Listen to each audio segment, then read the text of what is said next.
Another thing, though, is the Soviet Union was also a great persecutor of religion. A socialist regime and a socialist government, basically the communists, which is written by Karl Marx and his crowd, the Communist Manifesto and the socialist beliefs and socialist systems, is an atheistic system. They want a world where there's no God of any kind. They don't believe in any kind of God. They're atheistic. They hate God. And the Soviet Union was the same way. They did not want. They had no interest in religion. They wanted to wipe out all forms of religion from the country, any kind. They were strictly atheistic.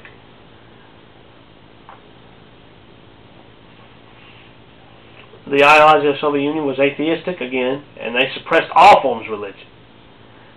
From schools, businesses, governments, and any part of their life. They wanted to wipe out any form of religion from the country, in all the republics, everything.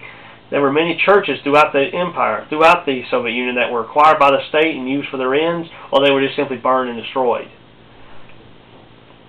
And many church leaders and laymen were murdered or sent to forced labor camps. And the majority of religion was the Orthodox Church. That's the Eastern Orthodox Church. It come from the Roman Catholic Church.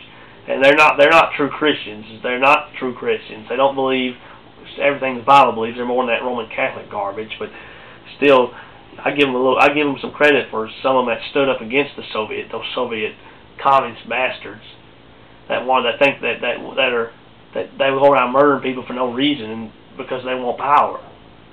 That's all a socialist in this government, this communist garbage is. They're a bunch of murdering bastards.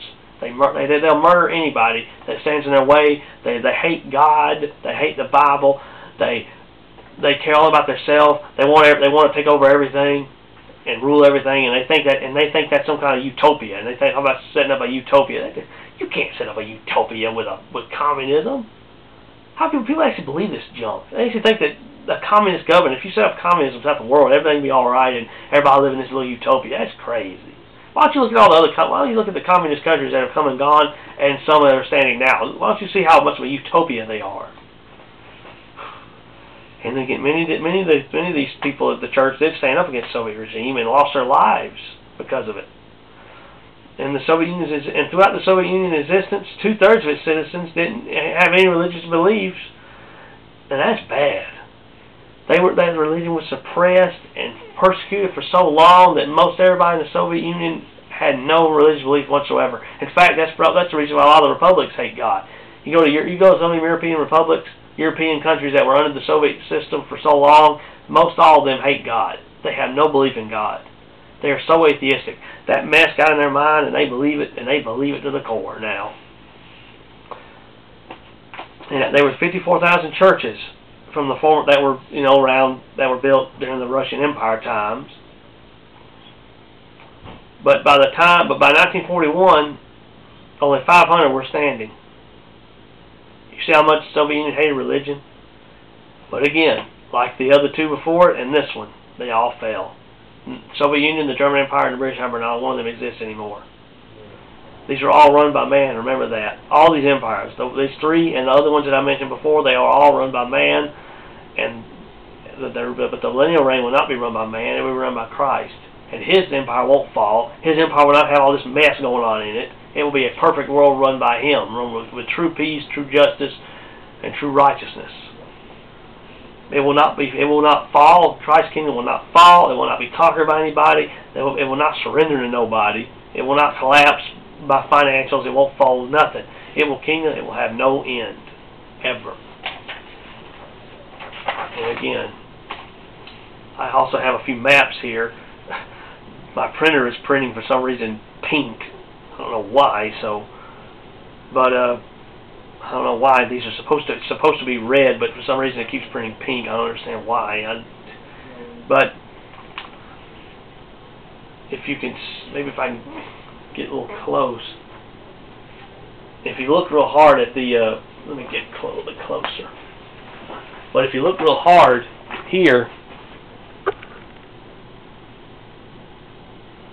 if you look real hard at the first one, the British Empire at its height, you can see the names of all the. If you look at the ones that are kind of a dark pink color, that's what they had at their height, and you also see all the names. So you can see they own a pretty good bit. The German Empire. This is the German Empire at their height. You can see the nations they owned in Africa, and you can see the ones over there on the side, over there in parts of Eastern Asia. I mean, in the parts of the South Pacific area at their height. This before World War I.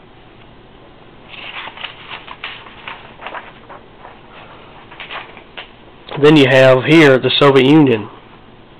This is the Soviet Union here when they had all their republics. You can see what they had. And then this is after World War II. This is the you can see the little pink color. Then you see the red ones, colored ones, and then you see the ones that are pink colored, the ones that have the names on them. That's what they gained at their height. You just picture they had all those republics already, and then they gained all that after World War II. So that was them at their height. They owned all that.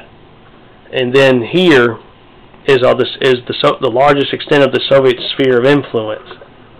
You can see how much power and how much influence they had at their height. That's basically almost all of Asia was under their influence. All right. And I will speak about this again. There's more to this. That was the empire section. It usually the best to read that one first. The next one I'll read is I'll give you Bible verses on the millennial reign.